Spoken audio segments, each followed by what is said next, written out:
জি, আমার সাথে যে সমস্যাটা যে একটা পারিবারিক সমস্যাটা এটা ছিল, যেটাকে আস্তে, আস্তে ওই এমনভাবে নিয়ে গেছে যেটা পারিবারিক থেকে একদমই ব্যক্তিগত হয়ে গেছে। যে আমার ওইটা ৫ই আগস্ট থেকে যে সমস্যাটা শুরু হয়েছে, আমার বাবা থেকে ওই সমস্যাটা আমার উপরে নিয়ে আসছে। আমাকে বলেছে যে, "তুমি যদি আমার কথা না শোনো, তোমার উপরে অ্যাসিড ফেলা হবে, তোমার বাবার ক্ষতি করা হবে।"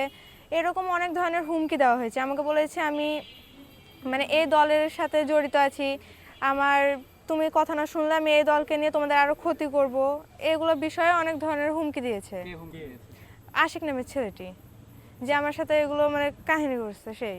আপনি বললেন যে একটা পারিবারিক ইস্যু ছিল, সেই পারিবারিক ইস্যুটা কি? পারিবারিক ইস্যুটা বলতে সেরকম কিছুই না, মানে ৫ই আগস্ট থেকে ঝামেলাটা শুরু হয়েছে। সে তার আগে থেকে আমাকে বিরক্ত করতো, তো আমরা সেরকম গুরুত্ব দেইনি। যে আমি বললাম যে যখন গুরুত্ব দিব না, এমনিই ঠিক হয়ে যাবে। তো হচ্ছে যে রাস্তায় বের হলে আমাকে টিস মারার কথা বলতো, উল্টাপাল্টা কথা বলতো, গালিগালাজ করতো। তো এটা নিয়ে আস্তে আস্তে যখন ৫ই আগস্টের দিকে আগায় আসে, সে বাড়িতে এসে হামলা করে। তারপর থেকে আরও ঝামেলা শুরু করে। তো ভাবছে যে 5ই আগস্টের পর তো সেরকম কিছু হবে না, কারণ কোনো দলই ক্ষমতায় ছিল না। তো তারপর আমরা সেরকম গুরুত্ব দিইনি যে আস্তে আস্তে এই বিষয়টা ঠিক হয়ে যাবে। তখন দেখছি যে না, কোনো রকমভাবে এটা ঠিক হচ্ছে না, একই রকমভাবে বিরক্ত করে যাচ্ছে, কোনো রকমভাবে এটা ঠিক হচ্ছে না। তো আমাকে আমার মা বাবারা মানে আমার সুরক্ষার জন্য আমাকে নানি বাড়িতে পাঠিয়ে দিয়েছিল। 3 মাস আমি ওইখানে ছিলাম, যে ভাবলাম আসার পরে আর কোনো প্রবলেম যদি ক্রিয়েট না হয় তাহলে ভালোই। কিন্তু আসার পরে দেখি না, কোনো পরিবর্তনই হয়নি, একই রকম সে সিনক্রেট করেই যাচ্ছে। রাস্তার উপরে উঠলে আমার পরিবারকে উল্টাপাল্টা কথা বলছে, গালিগালাজ করছে, দলের ভয় দেখাচ্ছে, বলছে তোমাকে আমি অ্যাসিড দিব, তোমার চেহারা, তোমার বাবার ক্ষতি করব। এগুলো নিয়ে অনেক বিষয় হয়েছে। হামলার কোনো ঘটনা ঘটেছে?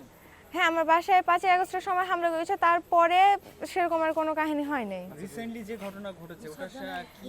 বিসর্জনের দিন অ্যাকচুয়ালি এই যে বৃহস্পতিবারে আমরা রাত্রে যখন বিজয় দশমীতে যাই দুর্গাপূজায়, সে সময় আমরা যতক্ষণ রাস্তায় হেঁটে হেঁটে যাচ্ছিলাম, সেও ঠিক আমাদের সাথে সাথে হেঁটে হেঁটে যাচ্ছিল। আমাকে আমার মা বাবা প্রপার সেফটি দিয়েছে। তো যখন বিরক্ত হয়ে পড়ছিল, আমরা অ্যাকচুয়ালি অটোতে উঠে ভাবলাম যে ডিরেক্ট আমরা পদ্মা গার্ডেন চলে যাব। তো সে কি করছে, রিক্সা নিয়ে আমাদের পিছে পিছে আসা শুরু করলো। তো আমরা সে সময় রাগের কারণে আমরা বাসায় চলে আসলাম, যেন কোনো রকমের কোনো সিনক্রেট না হয়। তো তারপরে নাকি ওইখানে কোনো রকমের কোনো হয়তো বা সমস্যা হয়েছে, যার কারণে আমার বাবাকে দোষারোপ করছে, কিন্তু আমার বাবা ওইখানে ছিল না, উনি ডিরেক্ট বাসায় চলে আসছেন। তো তারপরে কি হয়েছে ঠিক সেরকম আমাদের আইডিয়া নেই, কিন্তু বিনা কারণে আমার বাবার দোষ দেওয়া হচ্ছে এখানে। জি না, এগুলা সত্য বলতে কিছুই না, এগুলো সব বানানো কথা। তার সাথে আমার কোনো রকমের কোনো সম্পর্কই ছিল না। মানে ওই আমাকে অনেক দিন থেকে বিরক্ত করছে, কোনো রকমের কোনো ইস্যু খুঁজে পাচ্ছে না আমাদের ক্ষতি করার জন্য, যার কারণে এরকম একটা কাহিনী করা হয়েছে।